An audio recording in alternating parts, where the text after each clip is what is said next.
നമസ്കാരം. കൂൾ കോഴ്സിലെ മൊഡ്യൂൾ 2-ലെ മൂന്നാമത്തെ ആക്ടിവിറ്റി പോസ്റ്റർ തയ്യാറാക്കാം. നമ്മുടെ സ്കൂളിൽ പാഠ്യേതര പ്രവർത്തനങ്ങളുടെ ഭാഗമായി നിരവധി പോസ്റ്ററുകൾ തയ്യാറാക്കേണ്ടി വരാറുണ്ട്. ഇൻ്റർനാഷണൽ ഡേ ഫോർ ബയോഡൈവേഴ്സിറ്റിയുമായി ബന്ധപ്പെട്ട ഒരു ഡിജിറ്റൽ പോസ്റ്റർ ജിമ്മിൽ തയ്യാറാക്കുന്നത് എങ്ങനെയെന്നാണ് ഇവിടെ വിശദീകരിക്കുന്നത്. അപ്പോൾ നമ്മൾ ഒരു കാര്യം കൂടി ഇവിടെ ശ്രദ്ധിക്കാം. ക്യാൻവാസ് ക്രമീകരിക്കണം ആദ്യം ജിമ്മിൽ. അപ്പോൾ സോഷ്യൽ മീഡിയ സൈറ്റുകൾ വഴി പ്രചരിപ്പിക്കുന്നതിനാണ് ഈ പോസ്റ്റർ തയ്യാറാക്കുന്നത്. അതിനാൽ ക്യാൻവാസ് സൈസ് അതിനനുസരിച്ചിട്ടുള്ളതായിരിക്കണം. സോഷ്യൽ മീഡിയ പ്ലാറ്റ്ഫോമിൽ ഉപയോഗിക്കുന്ന ചിത്രങ്ങളുടെ സൈസുകളെക്കുറിച്ച് ഏകദേശ ധാരണ ലഭിക്കുന്നതിനായി പരിശോധിക്കാവുന്നതാണ്. ഇവിടെ വിഡ്ത്തും ഹൈറ്റും നൽകിയിട്ടുണ്ട്. ഇൻസ്റ്റഗ്രാം, അതുപോലെ ഫേസ്ബുക്ക്, എക്സ് അങ്ങനെയുള്ള കാര്യങ്ങളിൽ ആ സോഷ്യൽ മീഡിയയിലൊക്കെ സാധാരണ ഉപയോഗിക്കുന്ന ക്യാൻവാസുകളുടെ അല്ലെങ്കിൽ പോസ്റ്ററുടെ സൈസാണ് ഈ നൽകിയിരിക്കുന്നത്. നമ്മളിവിടെ 1080x1350 എന്ന സൈസിലൊരു പോസ്റ്ററാണ് തയ്യാറാക്കുന്നത്. അതിനായി ജിമ്പ് തുറക്കാം, ഫയൽ, ന്യൂ എടുക്കാം, സൈസ് സെറ്റ് ചെയ്യാം. 1080x1350 എന്നുള്ള സൈസ് സെലക്ട് ചെയ്യുന്നു, അല്ലെങ്കിൽ ഫിക്സ് ചെയ്യുന്നു, ക്രമീകരിക്കുന്നു. അപ്പോൾ ഇവിടെ വിഡ്ത്ത് കുറവും ഹൈറ്റ് കൂടുതലുമാണ്. ഇനി നമ്മുടെ പോസ്റ്റർ നോക്കാം. ഇതുപോലൊരു പോസ്റ്ററാണ് നമ്മൾ തയ്യാറാക്കേണ്ടത്. അതിനാവശ്യമായിട്ടുള്ള റിസോഴ്സസ് ഫോൾഡർ നൽകിയിട്ടുണ്ട്. നോക്കാം. ഓക്കെ, അപ്പോൾ ഇതെല്ലാം ഉപയോഗിച്ചിട്ടാണ് നമുക്ക് ചെയ്യേണ്ടത്. സെലക്ട് ചെയ്യാം. ആദ്യം നമുക്കതിൻ്റെ ബാക്ക്ഗ്രൗണ്ട് സെറ്റ് ചെയ്യാം. ബാക്ക്ഗ്രൗണ്ട് ഒരു 2 കളർ മിക്സ് ചെയ്തിട്ടാണ് നൽകിയിരിക്കുന്നത്. അതിനായിട്ട് 2 കളർ ഇവിടെ സെലക്ട് ചെയ്യാം. ഇവിടെ ഫോർഗ്രൗണ്ട് കളറും ഇത് ബാക്ക്ഗ്രൗണ്ട് കളറുമാണ്. അതിലെ ഫോർഗ്രൗണ്ട് കളർ സെലക്ട് ചെയ്യാം. ഒരു വൈറ്റ് കളറാണ് സെലക്ട് ചെയ്യേണ്ടത്. ഓക്കെ, ഇനിയും ബാക്ക്ഗ്രൗണ്ട് കളർ സെലക്ട് ചെയ്യാം. താഴത്തെ പാലറ്റിലാണ് ക്ലിക്ക് ചെയ്യേണ്ടത്. അത് ക്ലിക്ക് ചെയ്യുന്നു. ഒരു ഇളം പച്ച കളർ സെലക്ട് ചെയ്യുന്നു. ഇനിയും ഒരു 2 കളർ മിക്സ് ചെയ്യാൻ വേണ്ടി നമ്മൾ ഗ്രേഡിയൻ ടൂളാണ് ഉപയോഗിക്കുന്നത്. ഇവിടെ ഗ്രേഡിയൻ ഫിൽ ടൂൾ അല്ലെങ്കിൽ ഗ്രേഡിയൻ ടൂളാണ്. അത് ബക്കറ്റ് ഫില്ലും ഉണ്ട്. നമുക്ക് ഗ്രേഡിയൻ ഫില്ലാണ് വേണ്ടത്. സെലക്ട് ചെയ്യുന്നു. ഗ്രേഡിയൻ സെലക്ട് ചെയ്യുമ്പോൾ ഇവിടെ 2 ഓപ്ഷൻസ് ഉണ്ട്. ഇവിടെ ഫോർഗ്രൗണ്ട് ടു ബാക്ക്ഗ്രൗണ്ട് എന്നുള്ള ഓപ്ഷൻ ഉണ്ട്. അതാണ് നമുക്ക് വേണ്ടത്. അല്ലെങ്കിൽ ഒന്ന് ക്ലിക്ക് ചെയ്താൽ ഇവിടെ ക്ലിക്ക് ചെയ്താൽ പല ഓപ്ഷൻസ് ഉണ്ട്. നമുക്ക് അതിൽ നിന്നും ഫോർഗ്രൗണ്ട് ടു ബാക്ക്ഗ്രൗണ്ട് എന്നുള്ളതാണ് വേണ്ടത്. അത് സെലക്ട് ചെയ്യുന്നു. അല്ലെങ്കിൽ ഡിഫോൾട്ടായിട്ട് അത് തന്നെയാണ് ഉള്ളത്. ഇനിയും ഷേപ്പ് എന്നുള്ളത് റേഡിയൽ, പലതരത്തിലുള്ള ഗ്രേഡിയൻ നൽകാം. ലീനിയറായിട്ട് നൽകാം. ഒരു സ്ഥലത്ത് നിന്ന് മറ്റേ സ്ഥലത്തേക്ക് കളർ മേർജ് ചെയ്ത് പോകുന്ന രീതിയിൽ കൊടുക്കാനായിട്ട് സാധിക്കും. സെൻറ്ററിൽ നിന്നും വെളിയിലേക്ക് വരുമ്പോൾ രണ്ടാമത്തെ കളറിലേക്ക് മാറുന്ന രീതിയിലേക്ക് സെറ്റ് ചെയ്യണമെന്നുണ്ടെങ്കിൽ റേഡിയൽ എന്നുള്ള സെലക്ട് ചെയ്യാം. നമ്മളിവിടെ റേഡിയലാണ് സെലക്ട് ചെയ്യുന്നത്. ഇനിയും ഇവിടെ ഒന്ന് ക്ലിക്ക് ചെയ്തിട്ട് നമുക്കൊന്ന് ഡ്രാഗ് ചെയ്യാം. ഡ്രാഗ് ചെയ്ത് ഒരു ഇളം പച്ച കളർ സെൻറ്ററിൽ നിന്നും വൈറ്റ് തുടങ്ങി വെളിയിലേക്ക് വരുമ്പം പച്ച കളർ വരത്തക്ക രീതിയിൽ നമുക്കതിനെ സെറ്റ് ചെയ്യാം. ഓക്കെ, ഇനിയും വീണ്ടും മൂവ് ടൂളിലേക്ക് പോവാം. റെഡി. ഇനിയും ആദ്യം നമുക്ക് വേണ്ടത് ഇവിടെ മരം ഇൻസേർട്ട് ചെയ്യുക എന്നുള്ളതാണ്. ഈ പിക്ചറിൽ ഈ മരം ഉൾപ്പെടെയുള്ള ഭാഗം നമുക്ക് ഇൻസേർട്ട് ചെയ്യാം. നമ്മുടെ പോസ്റ്റർ തയ്യാറാക്കാൻ ആവശ്യമുള്ള ചിത്രങ്ങളെ മൊത്തത്തിൽ നമ്മുടെ പോസ്റ്റർ തയ്യാറാക്കാൻ ആവശ്യമായുള്ള ചിത്രങ്ങളെ ഒരുമിച്ച് ജിമ്മിൽ തുറക്കാൻ സാധിക്കും. അതിനുവേണ്ടി ഇവിടെ പോസ്റ്ററാണ്, ഇത് നമുക്ക് വേണ്ട, നിങ്ങൾക്ക് ആവശ്യമില്ല. ബാക്കി ഇത്രയാണ് വേണ്ടത്. അതുകൊണ്ട് തന്നെ ഇത് സെലക്ട് ചെയ്യുന്നു. ഷിഫ്റ്റ് കീ പ്രസ് ചെയ്തുകൊണ്ട് ലാസ്റ്റ് സെലക്ട് ചെയ്യുന്നു. അതിനുശേഷം റൈറ്റ് ക്ലിക്ക് ചെയ്തിട്ട് ഓപ്പൺ വിത്ത് അതർ ആപ്ലിക്കേഷൻ കൊടുക്കുന്നു. GNU image manipulation programme select ചെയ്താൽ അത് ഒരുമിച്ച് ഇവിടെ ഓപ്പൺ ആവുന്നതുകൊണ്ട് എല്ലാ പിക്ചറും ഇവിടെ ഓപ്പൺ ആയിട്ടുണ്ട്. ഓക്കെ, ഓരോ ഫയലായിട്ട് ഇവിടെ ഓപ്പൺ ആയിട്ടുണ്ട്. ശരി, നമുക്ക് ഈ പിക്ചറിനാണ് ആദ്യം ഉൾപ്പെടുത്തേണ്ടത്. അതിനായിട്ട് നമുക്കിതിനെ സെലക്ട് ചെയ്യാം. സെലക്ട് ഓൾ കൊടുത്തിട്ട് റൈറ്റ് ക്ലിക്ക് ചെയ്യുക, കോപ്പി, എഡിറ്റ് കോപ്പി, അല്ലെങ്കിൽ Ctrl+C പ്രസ് ചെയ്താൽ മതിയാവും. കോപ്പി പ്രസ് ചെയ്യുന്നു. ഇനിയും ഇവിടെ നമ്മുടെ ക്യാൻവാസ് സെലക്ട് ചെയ്യുന്നു. അതിനുശേഷം റൈറ്റ് ക്ലിക്ക് ചെയ്തിട്ട് edit paste as new layer എന്നുള്ളത് കൊടുക്കാം. നമ്മൾ കഴിഞ്ഞ ആക്ടിവിറ്റിയിൽ ലെയറിൻ്റെ പ്രാധാന്യമൊക്കെ മനസ്സിലാക്കിയിട്ടുണ്ടായിരുന്നു. അപ്പം പുതിയൊരു ലെയറായിട്ട് അതിനെ ആഡാവുന്നുണ്ട്. ഇനി ഇതിൻ്റെ സ്കെയിൽ ചെയ്യാം. സ്കെയിൽ ചെയ്യാനായിട്ട് സ്കെയിൽ ചെയ്യുന്നു, ക്ലിക്ക് ചെയ്യുന്നു. നമുക്കതിനെ ഇവിടെ ലോക്ക് ചെയ്ത് കഴിഞ്ഞാൽ അതിൻ്റെ പ്രൊപ്പോർഷനായിട്ട് ഇത് ചെയ്യാനായിട്ട് സാധിക്കും.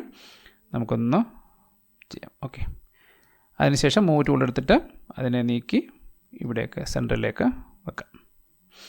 Okay, ready. ഇനി അടുത്ത ആളിനെ കൊണ്ടുവരാം. അടുത്ത ജിറാഫാണ്. ജിറാഫിനെ സെലക്ട് ചെയ്യാം. ഇവിടെ നിന്നും എഡിറ്റ് കോപ്പി ചെയ്യാം. അതിനുശേഷം നമ്മുടെ മെയിൻ ക്യാൻവാസ് എടുക്കാം. ഇനി ബാക്ക്ഗ്രൗണ്ട് സെലക്ട് ചെയ്തിട്ട് edit paste as new layer കൊടുക്കാം. അപ്പോൾ ഇവിടെ ഇതിൻ്റെ താഴെയാണ് വന്നിരിക്കുന്നത്, പിക്ചറിൻ്റെ താഴെയാണ് വന്നിരിക്കുന്നത്. നമുക്കതിനെ മുകളിലേക്ക് ആക്കാം, അല്ലെങ്കിൽ ക്ലിക്ക് ചെയ്ത് ഡ്രാഗ് ചെയ്താൽ മതി. ഇവിടുന്ന് ക്ലിക്ക് ചെയ്ത് ലെയറിനെ മുകളിലോട്ടാക്കിയാൽ മുകളിലേക്ക് വരും. ശരി, ഇനി ഒന്ന് സൂം ചെയ്യാം. Ctrl കീ പ്രസ് ചെയ്തുകൊണ്ട് മൗസിൻ്റെ സ്ക്രോൾ വീലൊന്ന് നീക്കിയാൽ അത് വരുന്നതാണ്. ഇനി അങ്ങോട്ട് നീക്കി വെക്കാം. ഓക്കെ. ഇനിയും ഈ ജിറാഫ് യഥാർത്ഥത്തിൽ വലത്തുനിന്ന് ഇടത്തോട്ടാണ് പോകേണ്ടത്. നമുക്കതിൻ്റെ ഡയറക്ഷൻ തിരിക്കാം. ഈ ജിറാഫിൻ്റെ ഡയറക്ഷൻ തിരിക്കുന്നതിനായിട്ട് ഇവിടെ ലെയർ സെലക്ട് ചെയ്യാം. ലെയർ സെലക്ട് ചെയ്തതിന് ശേഷം ഇവിടെ ട്രാൻസ്ഫോം എന്നുള്ളതിനകത്ത് ഫ്ലിപ്പ് ഹൊറിസോണ്ടൽ കൊടുത്താൽ അത് മാത്രം ആ ലെയർ മാത്രമായിട്ട് ഫ്ലിപ്പ് ചെയ്ത് ചെയ്യുന്നതാണ്. ഓക്കെ. അത് വേറൊരു രീതിയിൽ ചെയ്യാം. അതിനായിട്ട് ഇവിടെ നിന്നും ഇവിടെ സാധാരണ സ്കെയിൽ എന്നാണ് കാണുന്നത്. അവിടെ ആ ഇതിലൊന്ന് റൈറ്റ് ക്ലിക്ക് ചെയ്യാം. അതിനകത്ത് ഫ്ലിപ്പ് എന്നുള്ള ഓപ്ഷൻ ഉണ്ട്, ആ ടൂളുണ്ട്, അത് സെലക്ട് ചെയ്യുന്നു. അതിനുശേഷം ഈ ഇമേജിലൊന്ന് ക്ലിക്ക് ചെയ്താൽ ഫ്ലിപ്പ് ആവുന്നതാണ്. ശരി. ഇനി അതിന് ശേഷം മൂവ് ടൂൾ എടുത്തിട്ട് അതിനെ മൂവ് ചെയ്ത് വെക്കാം. ഇതിൻ്റെ സൈസ് സ്കെയിൽ ചെയ്യാം. ഇവിടെ തന്നെയാണ് സ്കെയിലുള്ളത്. സ്കെയിൽ എടുക്കാം. സെലക്ട് ചെയ്യുന്നു. ഇത് ലോക്കാണെന്ന് നോക്കുന്നു. അതിനുശേഷം അതിൻ്റെ വലുപ്പം കുറയ്ക്കാം. ഓക്കെ. സ്കെയിൽ ബട്ടൺ പ്രസ് ചെയ്ത് ചെയ്യാവുന്നതാണ്. ഇനി അടുത്തത് വേണ്ടത് മാനിനെ കൊണ്ടുവരികയാണ്. അതിനെ സെലക്ട് ചെയ്യുന്നു. കൺട്രോൾ C, കോപ്പിക്ക് വേണ്ടി കൺട്രോൾ കീ പ്രസ് ചെയ്തുകൊണ്ട് C പ്രസ് ചെയ്യുന്നു. അതിനുശേഷം പോസ്റ്റർ സെലക്ട് ചെയ്യുന്നു. വീണ്ടും ഇവിടെ നിന്നും edit paste as new layer കൊടുക്കാം. അപ്പോൾ വലുപ്പം കൂടുതലാണ്. സ്കെയിൽ ടൂൾ എടുക്കാം. സ്കെയിൽ ടൂൾ എടുത്തിട്ട് സ്കെയിൽ ചെയ്യാം. അതിനോടൊപ്പം തന്നെ ഇനി ഒന്ന് ഇതിൻ്റെ റൊട്ടേറ്റ് ചെയ്യേണ്ടതുണ്ട്. അതിന് മുമ്പ് പറഞ്ഞ പോലെ തന്നെ ഇവിടെ ലെയർ മെനുവിൽ നിന്നും ട്രാൻസ്ഫോം എടുത്താൽ ട്രാൻസ്ഫോമിൽ ആർബിട്രറി റൊട്ടേഷൻ സെലക്ട് ചെയ്താൽ നമുക്കതിനെ റൊട്ടേറ്റ് ചെയ്യാൻ സാധിക്കും. ഓക്കെ. ഏത് രീതിയിലും റൊട്ടേറ്റ് ചെയ്യാം. അതിൻ്റെ ആംഗിൾ സെലക്ട് ചെയ്താൽ മതിയാവും. നേരെ ആക്കുക. ഓക്കെ. അതിനുശേഷം റൊട്ടേറ്റ് കൊടുക്കാം. ഓക്കെ. അപ്പോൾ ഇത് തന്നെ നമുക്ക് ഇവിടെ നോക്കാം. ഇവിടെ ഈ ടൂളിൽ നിന്നും റൊട്ടേറ്റ് എന്നുള്ള സെലക്ട് ചെയ്യുന്നു. അതിനുശേഷം ഇതിൽ നിന്ന് ക്ലിക്ക് ചെയ്യുന്നു. അപ്പോൾ നമുക്ക് മുമ്പേ ലഭിച്ച ആ വിൻഡോ തന്നെ ലഭിക്കും. അതിൽ നമുക്ക് അതിൻ്റെ ആംഗിൾ ക്രമീകരിക്കാം. അത് നേരെയാക്കി വെക്കാം. ഓക്കെ. റൊട്ടേറ്റ് ചെയ്യാം. അപ്പോൾ ഇതിൻ്റെയും വലുപ്പം കുറയ്ക്കണം. ഇവിടെ നിന്ന് തന്നെ സ്കെയിൽ എടുക്കാം. സെലക്ട് ചെയ്യുന്നു. വലുപ്പം കുറച്ച് വെക്കാം. ഓക്കെ. അതിൻ്റെ മൂവ് ചെയ്ത് അതിൻ്റെ പൊസിഷൻ കറക്റ്റ് ആക്കാം. ഓക്കെ. ഇനി നമുക്ക് ആവശ്യം കടുവയെ ഉൾപ്പെടുത്തുകയാണ്. കടുവയെ സെലക്ട് ചെയ്യാം. കടുവയ്ക്ക് ചെറിയൊരു പ്രശ്നമുണ്ട്. കടുവയുടെ ബാക്ക്ഗ്രൗണ്ട് പച്ച കളറാണ്. ഞാൻ ഇനി ഒന്ന് ഉൾപ്പെടുത്തി നോക്കാം. കൺട്രോൾ C പ്രസ് ചെയ്യുന്നു. ഇതിലേക്ക് edit paste as new layer കൊടുത്താൽ അപ്പോൾ അത്രയും ഭാഗം മറഞ്ഞു പോകുന്നുണ്ട്. അപ്പോൾ അതുകൊണ്ട് അങ്ങനെ നമുക്ക് ഉൾപ്പെടുത്താനായിട്ട് സാധിക്കത്തില്ല. അതുകൊണ്ട് തന്നെ നമുക്കിത് അതിൻ്റെ ആ ബാക്ക്ഗ്രൗണ്ട് റിമൂവ് ചെയ്തതിന് ശേഷം ട്രാൻസ്പെറൻ്റ് ആക്കിയതിന് ശേഷം നമുക്ക് ഇതിലേക്ക് ഉൾപ്പെടുത്താം. അതിനായി ഇവിടെ കടുവയുടെ ചിത്രം ഒന്ന് എടുക്കുന്നു. ഇവിടെ ഹെൽപ്പ് ഫയലിൽ പറഞ്ഞിരിക്കുന്നു ടൈഗറിൻ്റെ ചിത്രം ഉൾപ്പെടുത്തിയ ലെയറിൽ റൈറ്റ് ക്ലിക്ക് ചെയ്ത് ആൽഫ ചാനൽ ആക്റ്റീവ് ആണെന്ന് ഉറപ്പുവരുത്തുക. ഇല്ലെങ്കിൽ ആഡ് ആൽഫ ചാനൽ സെലക്ട് ചെയ്ത് ആക്റ്റീവ് ആക്കുക. അപ്പോൾ ആൽഫ ചാനലിനെ കുറിച്ചുള്ളൊരു ചെറിയ വിവരണം ഇവിടെ നൽകിയിട്ടുണ്ട്. നമുക്ക് ചെയ്യാം. അതിനായി ഈ ലെയറിലൊന്ന് റൈറ്റ് ക്ലിക്ക് ചെയ്യുന്നു. ആഡ് ആൽഫ ചാനൽ സെലക്ട് ചെയ്യുന്നു. അതിനുശേഷം ഈ ഒരു ഏരിയ സെലക്ട് ചെയ്യാൻ വേണ്ടി അല്ലെങ്കിൽ ഒരേ നിറം സെലക്ട് ചെയ്യാൻ വേണ്ടി ഒരു ടൂളുണ്ട്. ഫസി സെലക്ട് ടൂൾ എന്നാണ്. Select continuous region on basis of colour എന്നുള്ളതാണ് ആ സെലക്ട് ടൂളിൻ്റെ പ്രത്യേകത. അത് സെലക്ട് ചെയ്യുന്നു. അതിനുശേഷം ഇതിലൊന്ന് ക്ലിക്ക് ചെയ്യുമ്പം ആ ഒരു പോർഷൻ മുഴുവനായിട്ട് സെലക്ട് ആവുന്നുണ്ട്. അതിനുശേഷം കീബോർഡിലെ ഡിലീറ്റ് കീ പ്രസ് ചെയ്ത് നമുക്ക് അതിനെ ഡിലീറ്റ് ചെയ്യാൻ സാധിക്കും. അപ്പോൾ ഇവിടെ കുറച്ച് ഭാഗം കൂടെ വന്നിട്ടുണ്ട്. അത് നമുക്ക് അതൊന്ന് സെലക്ട് ചെയ്യാം. ഫസ്റ്റ് സെലക്ട് ടൂൾ വെച്ചിട്ട് സെലക്ട് ചെയ്യുന്നു, ഡിലീറ്റ് ചെയ്യുന്നു. ഓക്കെ. റെഡി ആയിട്ടുണ്ട്. ഇനി നമുക്ക് ഈ ഒരു പിക്ചറിനെ നമുക്ക് അതിലേക്ക് ആഡ് ചെയ്യാം. അതിനോടൊപ്പം തന്നെ ഒന്നുകൂടെ ശ്രദ്ധിക്കാം. ഇവിടെ ഒന്ന് സൂം ചെയ്ത് നോക്കിയാൽ ഇതിൻ്റെ സൈഡിലൊക്കെ കുറേ പച്ച ഇവിടെ ഇരിപ്പുണ്ട്. അത് നമുക്ക് ഒഴിവാക്കണമെന്നുണ്ടെങ്കിൽ നമുക്കിവിടെ നിന്നും ഈ ഫസി സെലക്ട് ടൂള് എടുക്കുമ്പോൾ തന്നെ അതിൻ്റെ ത്രഷോൾഡ് ഒന്ന് കൂട്ടി കൊടുത്താൽ മതിയാവും. ഞാനൊന്നുകൂടെ കൺട്രോൾ Z പ്രസ് ചെയ്തിട്ട് ഒന്ന് ഒഴിവാക്കുന്നു. അതിനുശേഷം ത്രഷോൾഡ് കുറച്ചൊന്ന് കൂട്ടി കൊടുക്കാം. ഒരു 30 ആക്കി കഴിഞ്ഞാൽ നമുക്കത് ചെയ്യാനായിട്ട് സാധിക്കും. ഒത്തിരി കൂട്ടിക്കഴിഞ്ഞാൽ ഇതിനുള്ളിലുള്ള പിക്ചർ വരെ അല്ലെങ്കിൽ നിറം വരെ സെലക്ട് ആവും. ഒന്ന് സെലക്ട് ചെയ്യുന്നു. ഇനിയും ഇവിടെ ഒന്നുകൂടെ ഒന്ന് സൂം ചെയ്താൽ നമുക്കറിയാം ഈ പോർഷനോട് സെലക്ട് ചെയ്യാനുണ്ട്. അതുകൊണ്ട് തന്നെ ഷിഫ്റ്റ് കീ പ്രസ് ചെയ്തുകൊണ്ട് രണ്ടാമത്തെ ആ പോർഷനോട് സെലക്ട് ചെയ്താൽ മൊത്തത്തിൽ ഇപ്പം സെലക്ട് ആയിട്ടുണ്ട്. ഇനിയും കീബോർഡിലെ ഡിലീറ്റ് കീ പ്രസ് ചെയ്ത് നമുക്ക് ഡിലീറ്റ് ചെയ്യാം. ഓക്കെ. അപ്പോൾ ആ രീതിയിൽ നമുക്കതിൻ്റെ സെലക്ട് ചെയ്യാം. ഇപ്പോൾ യഥാർത്ഥത്തിൽ സെലക്ഷൻ ഇതിന് പുറത്താണ് സെലക്ട് ആയിട്ടുള്ളത്. നമുക്ക് ഈ കടുവയെ മാത്രമാണ് സെലക്ട് ചെയ്യണമെന്നുണ്ടെങ്കിൽ ഈ സെലക്ട് ഒന്ന് ഇൻവേർട്ട് ചെയ്യണം. ഈ ഭാഗത്തുനിന്ന് മാറ്റി ഈ ഭാഗത്തേക്ക് സെലക്ട് ആക്കണം. അതിനുവേണ്ടി സെലക്ട് ഇൻവേർട്ട് എന്നൊരു ഓപ്ഷൻ ഉണ്ട്. അത് സെലക്ട് ചെയ്യുന്നു. അപ്പോൾ കടുവയിൽ സെലക്ട് ആയിട്ടുണ്ട്. ഇനിയും നമുക്ക് Ctrl+C പ്രസ് ചെയ്ത് കോപ്പി ചെയ്യാം. അതിനുശേഷം നമുക്ക് ഈ പിക്ചറിലേക്ക് അല്ലെങ്കിൽ ഈ പോസ്റ്ററിലേക്ക് നമുക്ക് ആഡ് ചെയ്യാം. Ctrl+V അല്ലെങ്കിൽ edit paste as new layer എന്നുള്ള രീതിയിൽ നമുക്ക് ആഡ് ചെയ്യാം. ഇനിയും നേരത്തെ ചെയ്ത പോലെയൊക്കെ തന്നെ സ്കെയിൽ ചെയ്യാം, മൂവ് ചെയ്ത് അതിൻ്റെ പൊസിഷൻ കറക്റ്റ് ആക്കാം.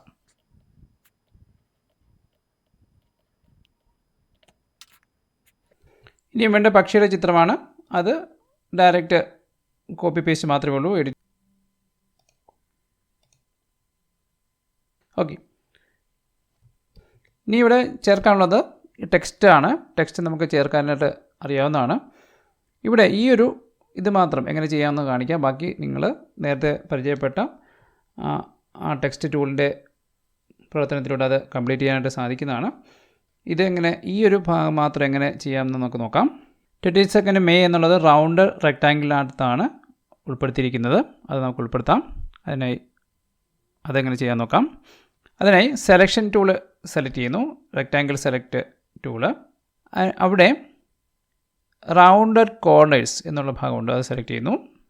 അതിൻ്റെ റേഡിയസ് നമുക്ക് പിന്നീട് അഡ്ജസ്റ്റ് ചെയ്യാം. ഒന്ന് ക്ലിക്ക് ചെയ്ത് ഡ്രാഗ് ചെയ്തിട്ട് നമുക്കൊന്ന് നോക്കാം. നമുക്ക് ആവശ്യമായ രീതിയിൽ അതിനെ അഡ്ജസ്റ്റ് ചെയ്യാൻ സാധിക്കും. അപ്പോൾ അതായിട്ടുണ്ട്. ഇനിയും ഇതിൽ ഫില്ല് ചെയ്യാം.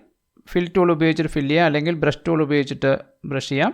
അതിന് മുമ്പ് ഇവിടെ കളർ മാറ്റാം, ബ്ലാക്ക് ആക്കുക. അതിനുശേഷം ഇവിടെ ബ്രഷ് ടൂൾ എടുത്താലും മതിയാവും. ബ്രഷ് ടൂൾ എടുത്ത് ഫില്ല് ചെയ്യാവുന്നതാണ്. ഓക്കെ, ഞാൻ ബ്രഷിൻ്റെ സൈസ് തീരെ കുറവാണ്, ഒന്ന് കൂട്ടാം. ക്ലിക്ക് ചെയ്ത് ഡ്രാഗ് ചെയ്യുമ്പോൾ ഇവിടെ കളർ വരത്തില്ല, കാരണം ഇപ്പം സെലക്ഷൻ ഉള്ളത് ഈ ഒരു ബേഡ് എന്നുള്ള ഇതിലാണ് വന്നിരിക്കുന്നത്. നമുക്കൊരു ന്യൂ ലെയർ നമുക്ക് സെലക്ട് ചെയ്യാം. ഇവിടെ റൈറ്റ് ക്ലിക്ക് ചെയ്യുന്നു, ആഡ് ന്യൂ ലെയർ എന്ന് കൊടുക്കാം. ഓക്കെ കൊടുക്കാം. ഇനി അവിടെ നമുക്ക് ചെയ്യാം. Okay, ready. ഇനി അതിൻ്റെ സ്കെയിൽ ചെയ്തിട്ട് വലുപ്പമൊക്കെ കുറയ്ക്കാം. അതിന് മുമ്പ് നമുക്ക് വേണമെങ്കിൽ ഇതിലേക്ക് ഒരു ടെക്സ്റ്റ് ആഡ് ചെയ്യാം. 22 May എന്നുള്ളത് സെലക്ട് ചെയ്യാം. ഇവിടെ ഇത് ടൈപ്പ് ചെയ്യുന്നതിന് മുമ്പ് ഇതിൻ്റെ ഫോണ്ട് കളർ മാറ്റണം, വൈറ്റ് ആക്കാം. ഫോണ്ട് സ്റ്റൈൽ ഇവിടെ നിന്ന് സെലക്ട് ചെയ്യാം. ഞാൻ ഇവിടെ നിന്ന് ടൈപ്പ് ചെയ്യുന്നു. ഇപ്പോൾ 23 സൈസ്. കുറയ്ക്കാം. ഒന്ന് ക്ലിക്ക് ചെയ്തിട്ട് നമുക്ക് ടൈപ്പ് ചെയ്യാം. ഓക്കെ, അതിൻ്റെ ഫോണ്ട് സൈസൊക്കെ കൂട്ടുകയോ കുറയ്ക്കുകയോ ഒക്കെ നമുക്ക് ചെയ്യാവുന്നതാണ്. സൂം ചെയ്യാം. സൂം ചെയ്ത് നോക്കിയിട്ട് ഒന്ന് Ctrl+A പ്രസ് ചെയ്യാം. കൂട്ടണമെങ്കിൽ കൂട്ടാവുന്നതാണ്. ഓക്കെ, മൂവ് ടൂൾ ഉപയോഗിച്ച് നമുക്കതിനെ അതിൻ്റെ സ്ഥാനമൊക്കെ ക്രമീകരിക്കാം. Okay, ready. ഓക്കെ, അപ്പോൾ ആ രീതിയിലാണ് ആ ഒരു പോർഷനെ നമുക്ക് ചെയ്യേണ്ടത്. ഈ പിക്ചറിനെ ഒന്ന് അലൈൻ ചെയ്യണമെങ്കിൽ ഇവിടെ ലെഫ്റ്റ് സൈഡിലെ ആ റൂളർ ഒന്ന് ക്ലിക്ക് ചെയ്തിട്ട് ഇതിൻ്റെ നടുക്കൊക്കെ ഇതിനെ കൊണ്ടുവെക്കാം. നടുക്ക് എവിടെയാണോ അവിടം വരെ കൊണ്ടുവെക്കാവുന്നതാണ്. അതിനനുസരിച്ചിട്ട് ഓരോ ചിത്രത്തിനെയും നമുക്ക് അലൈൻ ചെയ്യാനായിട്ട് സാധിക്കും. അപ്പോൾ ആദ്യം ട്രീയെ അലൈൻ ചെയ്യുക, ബാക്കിയുള്ളതെല്ലാം അതിനനുസരിച്ച് വീണ്ടും അലൈൻ ചെയ്യാം.